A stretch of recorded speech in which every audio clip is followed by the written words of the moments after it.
গাছ দেখেছি, আমাকে উপরে গিয়ে ওটাই খুঁজতে হবে।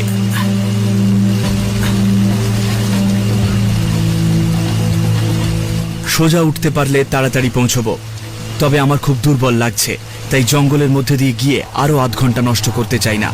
ভাগ্য ভালো যে পাথরগুলোয় খাঁজ আছে, কিন্তু এই জলের তোড় আমার বিরুদ্ধে কাজ করছে।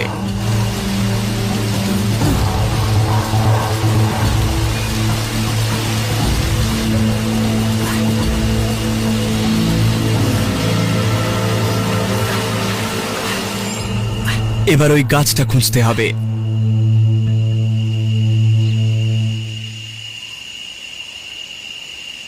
আমরা যেসব ওষুধ ব্যবহার করি তার অর্ধেকই প্রায় এইসব রেন ফরেস্ট প্লান্ট থেকেই তৈরি হয়।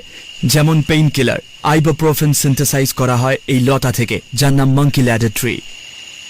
তবে আপনাকে জানতে হবে আপনি ঠিক কি খুঁজছেন। আর এটাই সেই গাছ। এইটাই দেখে মনে হচ্ছে ছোট্ট বেবি মিল্ক ট্রি, আর এটা ঠিক নেচারের মিল্ক অফ ম্যাগনেসিয়ার মতো। আমার পেটের পক্ষে এটা খুব উপকারী, আর তাছাড়াও এগুলো আমায় অনেকটা এনার্জি দেবে। এগুলো সহজেই চেনা যায়। এই দেখুন, এর পাতাগুলো দেখলেই বুঝতে পারবেন আপনি। পাতাগুলো এই রকম হয়, আর এই কাঁটার মতো কুড়িগুলো দেখেও চেনা যায়।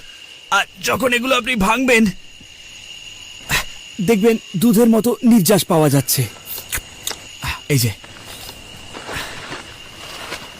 এই ছোট্ট স্যাপলিং এর পাশেই একটা বড় মিল্ক ট্রি আছে, আর এর ছাল কিংবা বাকল একেবারে আলাদা দেখতে, অনেকটা আমি ক্যামোফ্লাজের মতো। সাধারণত যেসব গাছ থেকে সাদা দুধের মতো কষ বের হয় আমরা জানি